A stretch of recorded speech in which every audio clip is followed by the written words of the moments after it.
왜 기도가 막힐까요? 왜 아무리 기도해도 하늘이 닫혀 있는 것 같을까요? 왜 다른 사람들은 은혜 받는데 나만 기도가 안 되는 것 같을까요? 왜 새벽마다 무릎 꿇지만 입이 떨어지지 않을까요? 왜 간절한 마음은 있는데 말이 나오지 않을까요? 왜 하나님은 침묵하실까요? 오늘 이 모든 왜에 대한 답과 함께 반드시 응답받는 기도의 비밀을 나누겠습니다. 여러분, 혹시 이런 경험이 있으신가요?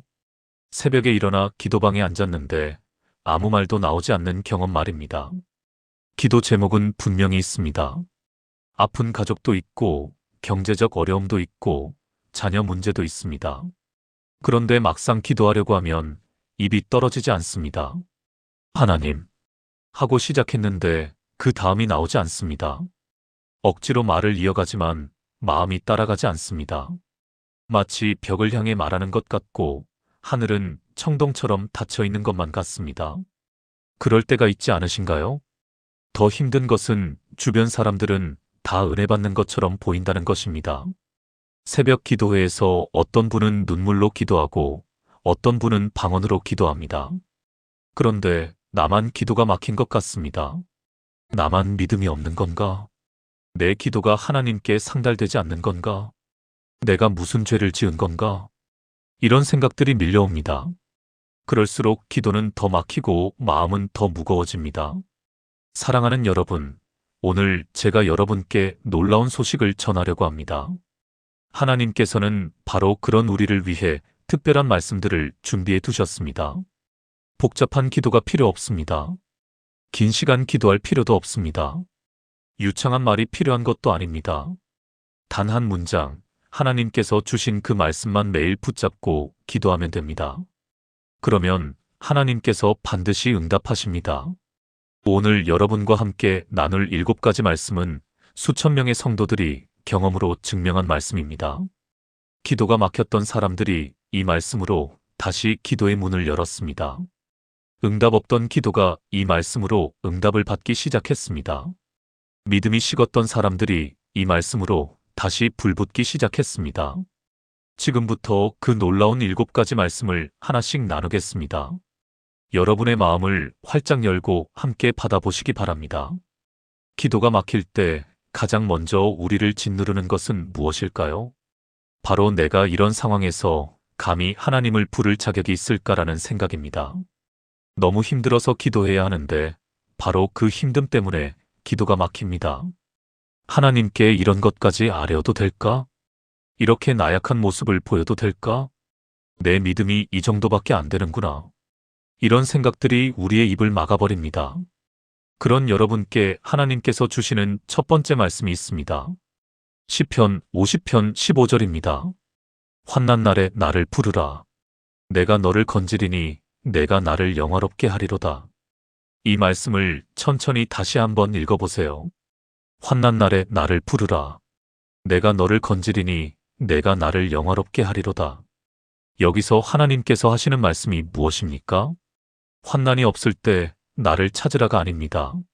문제를 스스로 해결하고 나서 나를 찾으라가 아닙니다. 내가 충분히 강해진 다음에 나를 찾으라가 아닙니다. 오히려 정반대입니다.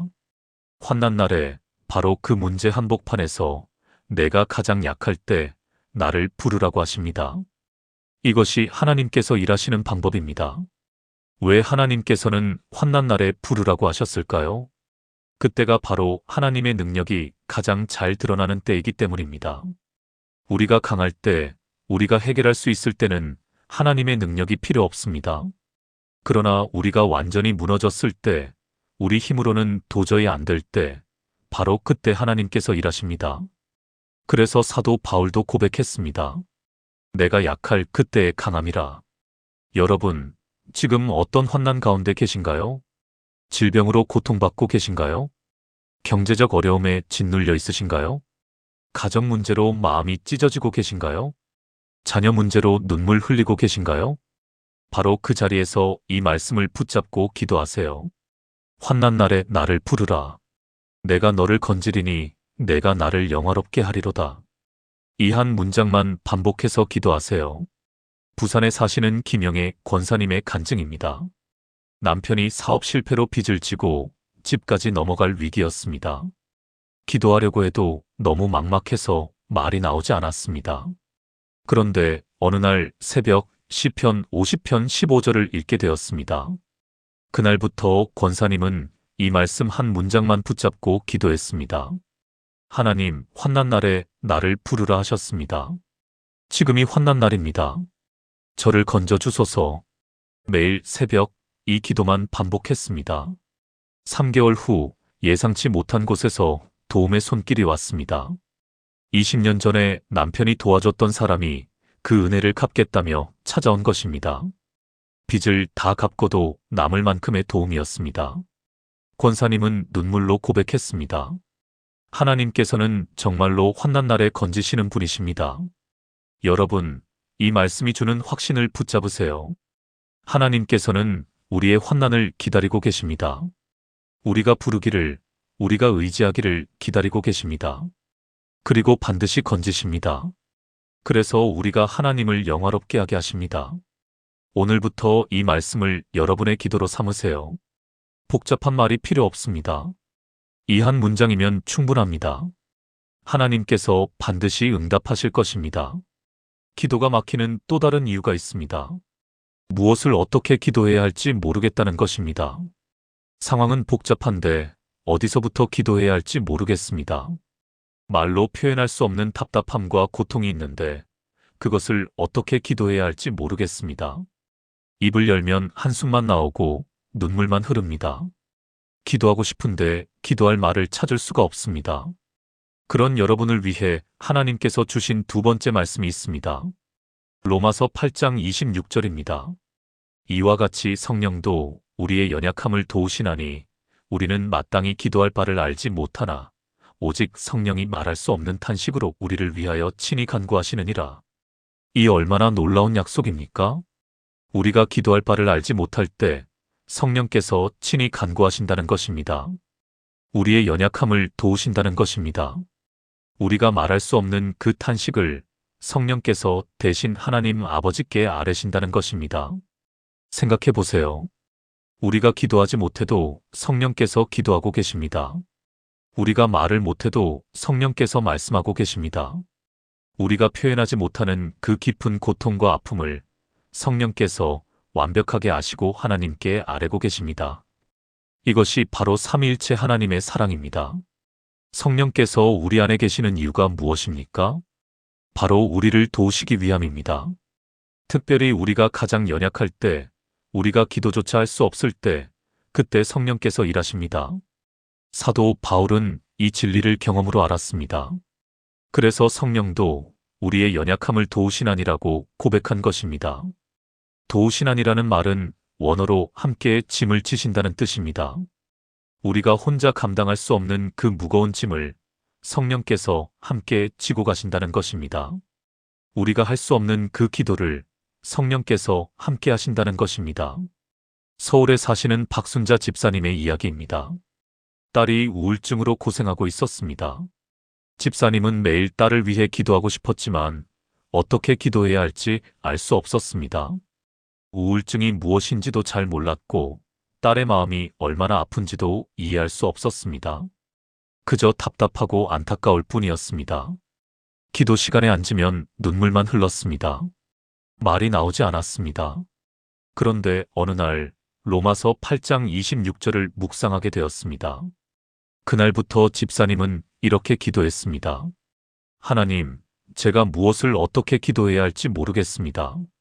성령님께서 저를 도와주소서. 제가 표현할 수 없는 이 마음을 성령님께서 아시고 기도해 주소서. 이 기도를 반복했습니다. 말이 막힐 때마다 이 기도를 했습니다. 6개월이 지났을 때 딸에게 변화가 오기 시작했습니다. 좋은 상담가를 만났고 적절한 치료를 받게 되었습니다. 무엇보다 딸 스스로 살아보겠다는 의지가 생겼습니다. 지금 그 딸은 완전히 회복되어 다른 우울증 환자들을 돕는 일을 하고 있습니다. 집사님은 고백합니다. 제가 기도한 것이 아니라 성령님께서 기도하셨습니다. 여러분, 기도할 말이 없으십니까? 무엇을 어떻게 기도해야 할지 모르겠습니까? 그럴 때 이 말씀을 붙잡으세요. 성령님께서 나의 연약함을 도우시고 나를 위하여 친히 간구하십니다. 이렇게 고백하고 기도하세요. 성령님께 맡기세요. 성령님께서 우리보다 우리를 더 잘 아십니다. 우리보다 우리의 필요를 더 정확히 아십니다. 성령님께서 완벽한 기도를 하나님 아버지께 올려드리고 계십니다. 우리는 그저 성령님을 신뢰하고 의지하면 됩니다. 이것이 기도가 막힐 때 우리가 붙잡아야 할 두 번째 말씀입니다. 기도가 막히는 세 번째 이유는 무엇일까요? 내 기도가 하나님 마음에 들까? 이런 식으로 기도해도 되는 걸까? 이런 의문 때문입니다. 기도하는데도 확신이 없습니다. 내가 제대로 기도하는 건지 자신이 없습니다. 그래서 더 기도가 막힙니다. 그런 여러분을 위해 예수님께서 직접 가르쳐 주신 기도가 있습니다. 바로 주기도문입니다. 마태복음 6장 9절부터 13절입니다. 그러므로 너희는 이렇게 기도하라. 하늘에 계신 우리 아버지여, 이름이 거룩히 여김을 받으시오며 나라가 임하시오며 뜻이 하늘에서 이루어진 것 같이 땅에서도 이루어지이다. 오늘 우리에게 일용할 양식을 주시옵고 우리가 우리에게 지은 자를 사하여 준 것 같이 우리 죄를 사하여 주시옵고 우리를 시험에 들게 하지 마시옵고 다만 악에서 구하시옵소서. 이것이 예수님께서 직접 가르쳐 주신 기도입니다. 제자들이 우리에게 기도를 가르쳐 주소서라고 요청했을 때 예수님께서 주신 기도입니다. 이 기도에는 모든 것이 다 들어 있습니다. 하나님께 대한 경배가 있습니다. 하나님 나라에 대한 갈망이 있습니다. 일상의 필요에 대한 기도가 있습니다. 용서에 대한 기도가 있습니다. 보호에 대한 기도가 있습니다. 무엇을 기도해야 할지 모르겠다면 이 기도를 하세요. 어떻게 기도해야 할지 막막하다면 이 기도를 하세요. 이것이 예수님께서 직접 가르쳐 주신 완벽한 기도이기 때문입니다. 주기도문의 놀라운 점이 무엇입니까? 먼저 하나님을 우리 아버지라고 부릅니다. 하나님께서 우리의 아버지이십니다. 아버지께 나아가는 자녀에게 틀린 기도가 어디 있습니까? 아버지께서는 자녀의 서툰 말도 다 받아주십니다. 자녀의 옹알이도 다 들어주십니다. 그러니 우리도 자신 있게 아버지라고 부르며 기도하면 됩니다. 그리고 이 기도는 우리의 모든 필요를 다 담고 있습니다. 영적인 필요도 있고 육체적인 필요도 있습니다. 관계의 필요도 있고 보호의 필요도 있습니다. 이 한 기도면 충분합니다. 대구에 사시는 최미경 권사님의 간증입니다.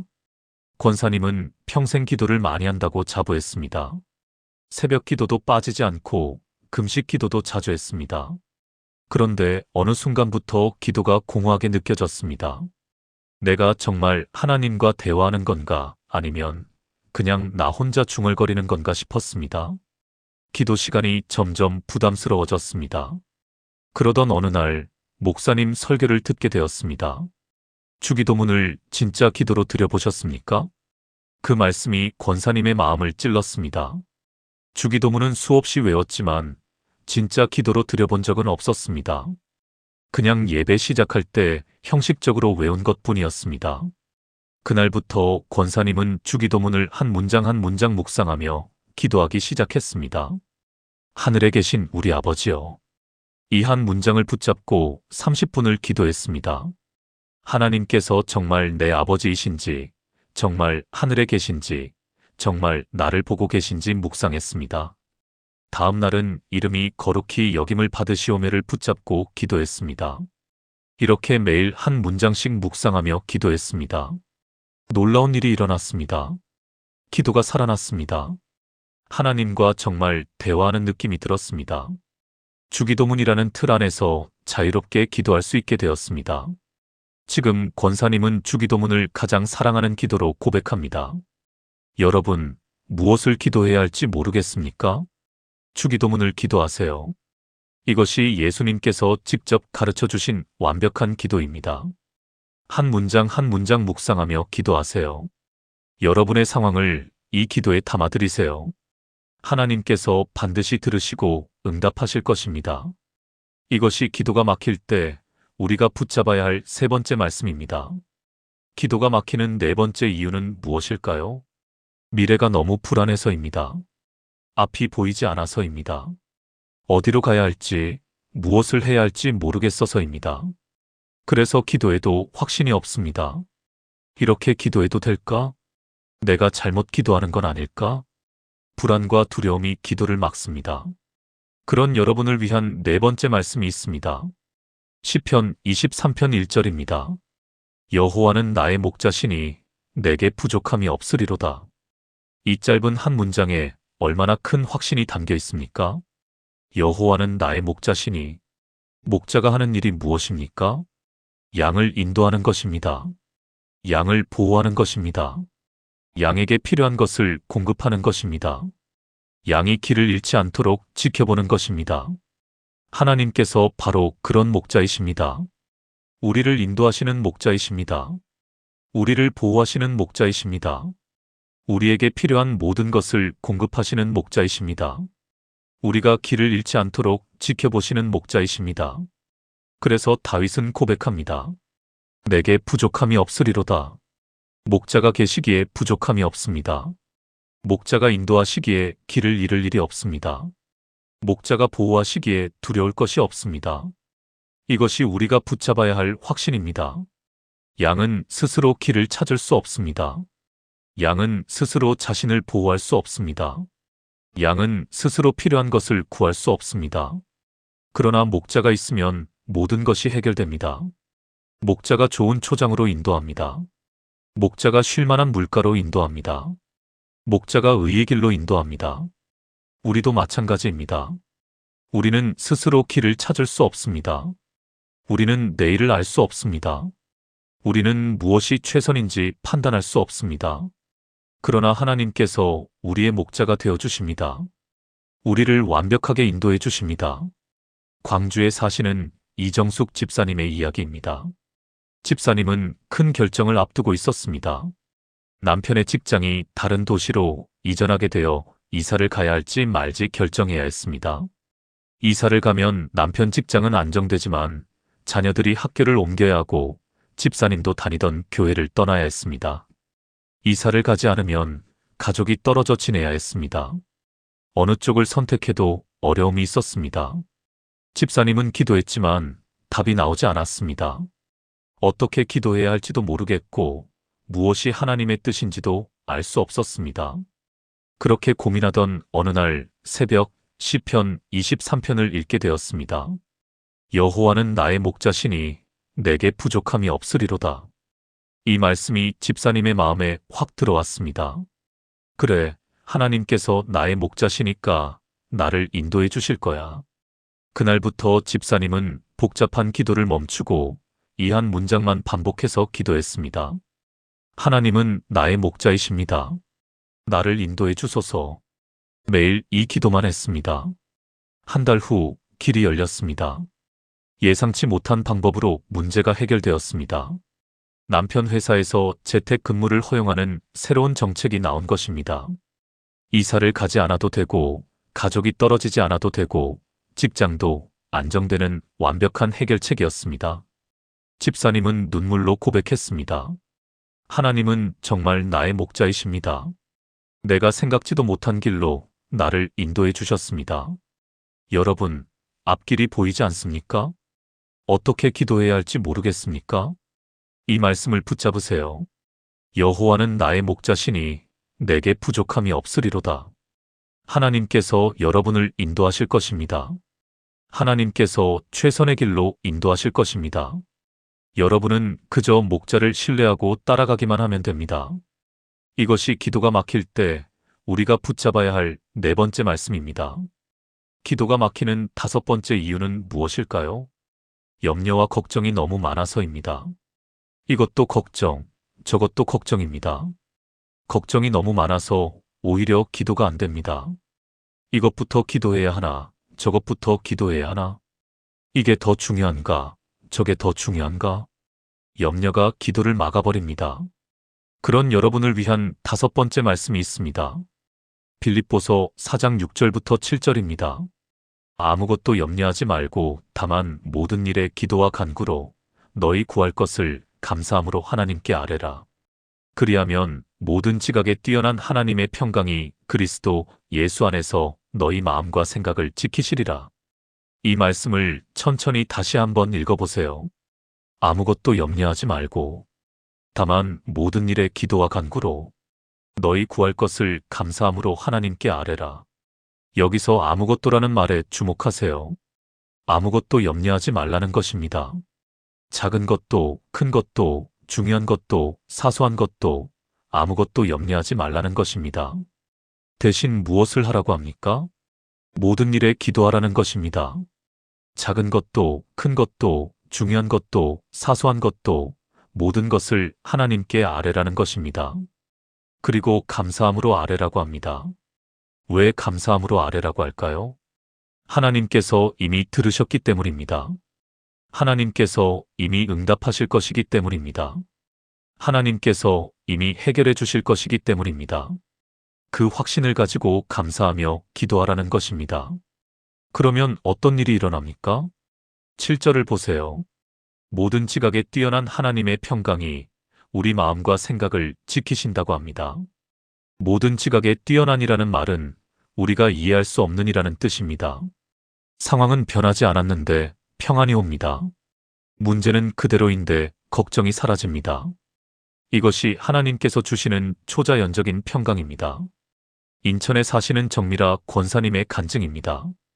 권사님은 만성질환으로 고생하고 있었습니다. 당뇨와 고혈압, 그리고 무릎 관절염까지 있었습니다. 약값도 많이 들고 병원도 자주 가야 했습니다. 무엇보다 미래가 걱정되었습니다. 앞으로 더 나빠지면 어떡하지? 자식들에게 짐이 되면 어떡하지? 병원비가 더 많이 들면 어떡하지? 걱정이 꼬리를 물고 이어졌습니다. 기도하려고 해도 걱정만 가득했습니다. 그런데 어느 날 빌립보서 4장 6절부터 7절을 묵상하게 되었습니다. 아무것도 염려하지 말고. 이 말씀이 권사님의 마음을 사로잡았습니다. 그날부터 권사님은 걱정이 올라올 때마다 이 말씀을 붙잡고 기도했습니다. 하나님, 제가 아무것도 염려하지 않겠습니다.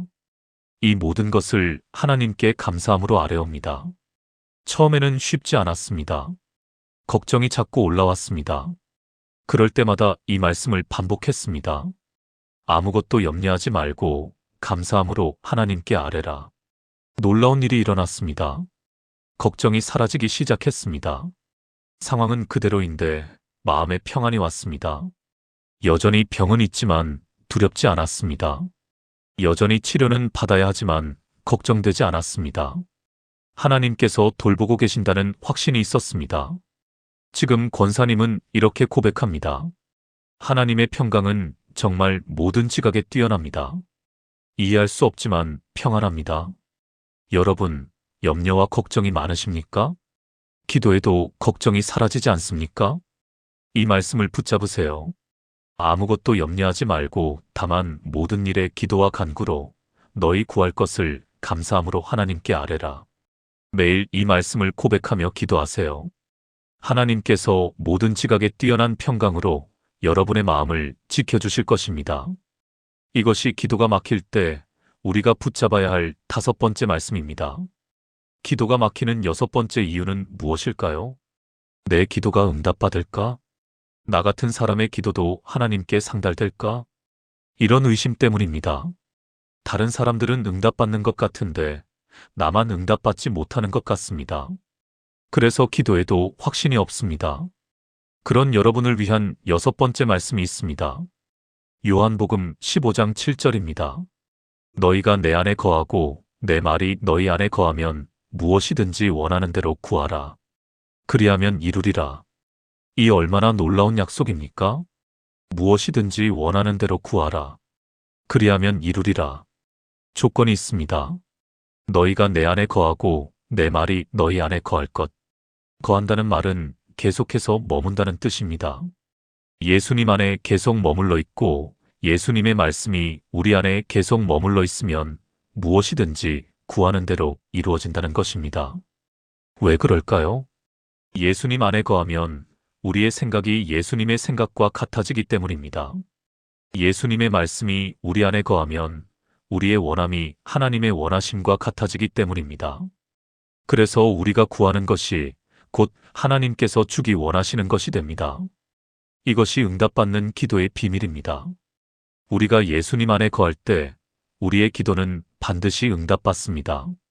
예수님의 말씀이 우리 안에 거할 때 우리의 구함은 반드시 이루어집니다. 그러므로 기도가 막힐 때 이 말씀을 붙잡으세요. 주님, 제가 주님 안에 거하게 하소서. 주님의 말씀이 제 안에 거하게 하소서. 그리하여 제가 구하는 것이 이루어지게 하소서. 이렇게 기도하세요. 울산에 사시는 김철수 장로님의 이야기입니다. 장로님은 사업을 하시는데 큰 계약을 앞두고 있었습니다.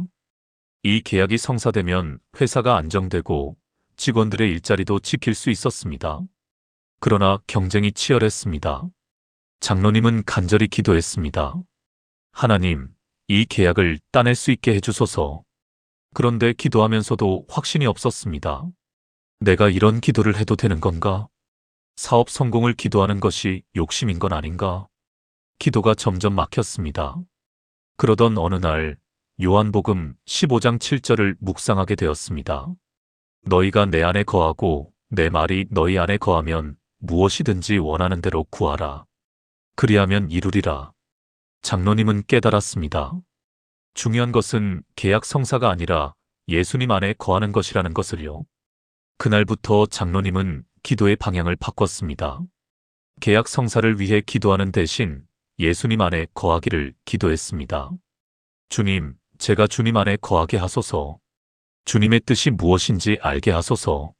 매일 말씀을 묵상하고 예수님과 동행하기를 구했습니다. 신기하게도 마음에 평안이 왔습니다. 계약이 되든 안 되든 하나님께서 최선을 행하실 것이라는 확신이 생겼습니다. 결과는 어떻게 되었을까요? 계약은 성사되지 않았습니다. 그러나 더 좋은 일이 일어났습니다. 그 계약을 따낸 회사가 나중에 큰 문제에 휘말렸고, 만약 장로님이 그 계약을 했다면 회사가 큰 손해를 입었을 것이었습니다. 대신 3개월 후에 훨씬 더 좋은 계약 기회가 왔습니다. 장로님은 고백합니다. 예수님 안에 거할 때 하나님께서는 우리가 구하는 것보다 더 좋은 것으로 응답하십니다. 여러분, 기도의 응답을 확신하십니까? 이 말씀을 붙잡으세요. 너희가 내 안에 거하고 내 말이 너희 안에 거하면 무엇이든지 원하는 대로 구하라. 그리하면 이루리라. 예수님 안에 거하세요. 예수님의 말씀을 묵상하세요. 그러면 여러분의 기도는 반드시 응답받을 것입니다. 이것이 기도가 막힐 때 우리가 붙잡아야 할 6번째 말씀입니다. 마지막 7번째 말씀입니다. 기도가 막히는 근본적인 이유는 무엇일까요? 하나님께서 정말 내 기도를 들으실까? 하나님께서 정말 나를 사랑하실까? 이런 의심 때문입니다. 머리로는 하나님을 믿지만 마음 깊은 곳에서는 확신이 없습니다. 그런 여러분을 위한 마지막 말씀이 있습니다. 시편 91편 15절입니다. 그가 나를 부르리니 내가 그에게 응답하리라. 그들의 환난 때에 내가 그와 함께하여 그를 건지고 영화롭게 하리라. 이 말씀을 천천히 다시 한번 읽어보세요. 그가 나를 부르리니 내가 그에게 응답하리라. 누가 누구를 부릅니까? 우리가 하나님을 부릅니다. 그러면 하나님께서 어떻게 하신다고 합니까? 응답하신다고 합니다. 이것이 하나님의 약속입니다. 우리가 부르면 하나님께서 반드시 응답하신다는 약속입니다. 아마도 응답하실 것이다가 아닙니다. 응답하실 수도 있다가 아닙니다. 응답하리라입니다. 확실한 약속입니다. 그리고 환난 때에 함께 하신다고 합니다. 우리가 가장 힘들 때, 우리가 가장 외로울 때, 우리가 가장 무너질 것 같을 때, 바로 그때 하나님께서 함께 하신다는 것입니다. 그리고 건지시고 영화롭게 하신다고 합니다. 단순히 건지시는 것으로 끝나지 않습니다. 영화롭게 하신다는 것입니다. 우리의 고통과 환난을 통해 하나님의 영광을 나타내신다는 것입니다. 이것이 하나님께서 일하시는 방법입니다. 청주에 사시는 박영숙 권사님의 마지막 간증을 나누겠습니다. 권사님은 남편이 암 투병 중이었습니다. 3년 동안 치료를 받았지만 차도가 없었습니다. 의사는 더 이상 방법이 없다고 했습니다. 권사님은 매일 눈물로 기도했지만 응답이 없는 것 같았습니다. 기도가 점점 막혔습니다. 하나님께서 정말 듣고 계실까? 하나님께서 정말 응답하실까? 의심이 들었습니다. 그러던 어느 날 새벽 시편 91편을 읽다가 15절에 멈춰 섰습니다. 그가 나를 부르리니 내가 그에게 응답하리라. 이 말씀이 권사님의 마음에 박혔습니다. 하나님께서 분명히 말씀하셨습니다. 부르면 응답하신다고, 환난 때에 함께 하신다고, 건지시고 영화롭게 하신다고. 권사님은 이 말씀을 붙잡았습니다. 매일 새벽 이 말씀만 반복해서 기도했습니다. 하나님, 제가 주님을 부릅니다. 주님께서 응답하신다고 약속하셨습니다. 이 환난 때에 저희와 함께 하소서. 3개월 후 기적이 일어났습니다. 새로운 항암제가 개발되었고 남편이 임상시험에 참여할 수 있게 되었습니다. 그 치료가 효과가 있었습니다. 암이 완전히 사라지지는 않았지만 더 이상 진행되지 않았습니다. 남편은 지금도 건강하게 살아계십니다. 그리고 이 간증을 통해 많은 사람들이 위로를 받고 있습니다. 권사님은 고백합니다. 하나님께서는 정말로 부르는 자에게 응답하십니다. 환난 때에 함께 하시고 건지시고 영화롭게 하십니다. 사랑하는 여러분, 하나님께서는 여러분의 기도를 들으십니다. 여러분이 부를 때 반드시 응답하십니다. 여러분의 환난 때에 함께 하십니다. 여러분을 건지시고 영화롭게 하실 것입니다. 이것이 하나님의 약속입니다. 변하지 않는 약속입니다. 오늘부터 이 말씀을 붙잡고 기도하세요. 하나님, 제가 주님을 부릅니다. 주님께서 응답하신다고 약속하셨습니다. 이 한 문장이면 충분합니다. 하나님께서 반드시 응답하실 것입니다. 이것이 기도가 막힐 때 우리가 붙잡아야 할 7번째 말씀입니다. 사랑하는 여러분, 오늘 우리가 함께 나눈 7가지 말씀을 기억하십니까? 첫째, 환난 날에 나를 부르라는 시편 50편 15절. 둘째, 성령께서 우리를 도우신다는 로마서 8장 26절. 셋째, 예수님께서 가르쳐 주신 주기도문. 넷째, 여호와는 나의 목자라는 시편 23편 1절. 다섯째, 아무것도 염려하지 말라는 빌립보서 4장 6절부터 7절. 여섯째, 내 안에 거하라는 요한복음 15장 7절. 일곱째, 부르면 응답하신다는 시편 91편 15절. 이 7가지 말씀은 단순한 구절이 아닙니다. 이것은 하나님께서 우리에게 주신 약속입니다. 기도가 막힐 때 붙잡을 수 있는 생명줄입니다. 응답을 확신할 수 있는 근거입니다. 여러분, 이제 더 이상 기도가 막혔다고 좌절하지 마세요. 복잡한 기도를 하려고 애쓰지 마세요. 이 7가지 말씀 중에서 하나를 선택하세요. 오늘은 이 말씀, 내일은 저 말씀. 하루에 한 말씀씩 붙잡고 기도하세요. 그 말씀을 묵상하고 고백하고 선포하세요. 그러면 하나님께서 반드시 응답하실 것입니다. 여러분의 기도가 다시 살아날 것입니다. 여러분의 믿음이 다시 불붙을 것입니다. 여러분의 삶에 하나님의 역사가 일어날 것입니다. 오늘 이 영상을 보신 여러분, 지금 당장 이 7가지 말씀 중 하나를 선택하세요. 그리고 오늘부터 매일 그 말씀으로 기도하세요. 한 달만 해보세요. 여러분의 기도 생활이 완전히 달라질 것입니다.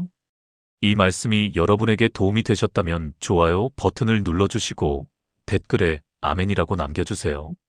그리고 기도가 막혀서 힘들어하는 주변 분들께 이 영상을 공유해주세요. 더 많은 분들이 이 말씀으로 기도의 문을 다시 열 수 있도록 말입니다. 구독과 알림 설정도 부탁드립니다. 앞으로도 여러분의 신앙생활에 실제적인 도움이 되는 말씀을 계속 나누겠습니다. 하나님의 은혜가 여러분과 여러분의 가정에 충만하기를 기도합니다. 기도가 막혔던 모든 분들의 입이 다시 열리기를 기도합니다.